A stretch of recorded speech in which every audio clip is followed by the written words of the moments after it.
Yan, magandang kwentuhan to kasi ilang taon sila nagtrabaho, ay nag-aral, pinursige, at siyempre pinaghirapan ng kanilang mga magulang. Ito ng pinakamasayang araw ng kanilang mga magulang na nakatapos ang kanilang mga anak. Katulad nyo rin po yan. Ito na. Lexi, congratulations ha. Oh, salamat po! Ilang buwan pa lang nakakalipas. December 2 ngayon. So October, November, 2 buwan pa lang. Ngayon nakatapos ka na. Yes, Will! Ano tinapos mo? BS Customs Administration po. Bachelor po siya, 4 na taon. Medyo na-delay po ako ng pagtatapos dahil medyo naligaw ng landas, Will. Pero Bakit? Ba't ano nangyari sa'yo? Kasi po, nagkaroon po ako ng, pangatlo po yung boyfriend ko ngayon. Nung pangalawa po, medyo nakipagtanan po. Nagtanan ka? Opo. Nung una? Opo. O tapos? Tapos yun po, kasi parang Romeo and Juliet, Will. Ganun, sabi ko, pag mahal ko, Ikaw si ipaglalaban Romeo. ko. Ay! Tapos? Pwede din po. Tapos ayun po, nakalimutan ko po yung pag-aaral ko, napabayaan ko sila mama po, parang nakalimutan ko po sila. Pero si Nagsama mama... ba kayo ng boyfriend mo? Opo, sumama po ako sa kanya ng 2 buwan.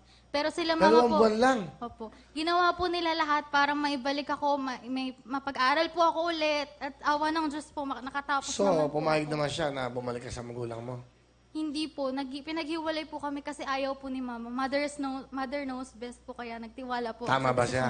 Opo, tama po. So, may boyfriend ka naman ngayon? Meron na po. At yung ngayon po, kilala na po kami, legal na po kasi tapos na pong mag-aral. Yun ang importante. Sige, pakilala mo sino kasama mo? Will, pinapakilala ko po ang aking mama. Kung hindi dahil sa kanya, hindi ako makakapagtapos. Salamat, ma. Si Nanay Luz! Hello, Will! Masayang-masaya ako. Pasensya na, kinakabahan. At saka medyo na-touch ako sa sinabi niya. Ano ba yung sinabi ng anak niyo? Na yung Romeo and Juliet daw, ako yung harang. Sa akala niya, totoong pag-ibig na.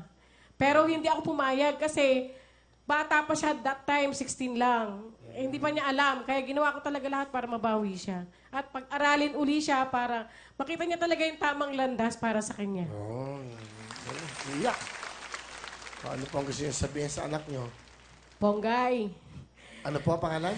Ponggay. Ponggay kasi siya tinatawag. Ponggay. Ang ganda. Opo. Ponggay. Ponggay. Alam mo bang para akong nabunutan ng tinik? Totoo. Kasi kahit na yung hanap buhay ko, sidewalk vendor lang ako, pero ginapang ko kayong 7. Masayang-masaya talaga ako. Kasi kahit na napupuyat ako, gumigising ng maaga, namamalengke, nagluluto, nagtitinda, nabayaran mo yun lahat kasi nakatapos ka. I love you, anak. Ngayon ko lang ito sinasabi, hindi ako showy, di ba? Pero mahal na mahal kita.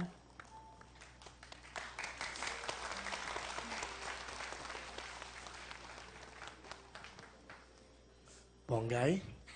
Ano gusto mo sabihin kay nanay? Ma, pasensya na kung medyo natagalan ako makatapos. Pero ang mahalaga nakatapos. Ma, sana naging masaya ka nung graduation. Ginawa ko lahat para umakyat ka sa stage. Sabitan ako ng medal. Salamat, ma. Sana proud ka sa akin, ma. Salamat po, nanay. Bigyan mo ng jacket si nanay. Yan po, si Bentong na lagi may sakit din. Pero magaling na po. Dahil po sa Liver Aid, sa Plemex, sa Osteogard, sa Bitter Go, sa Bench Body Spray, lalo-lalo sa Cherry Mobile. Gumaling, nabigyan ng Android. Okay. Maswerte kayo. Meron na kayo anak na. Alam mo, swerte ka. May mga magulang talagang ganyan. At talagang ilalayo ka sa... Po, talagang ginawa po nila lahat para mabalik ako sa tuwid na landas. Kahit medyo naliko po. Okay lang, ganun Naitama talaga. po nila yung pagkakamali. Pero natuto ka doon. Ang importante, okay ka na. Lexi, meron kang 10,000. Salamat po! Glenia.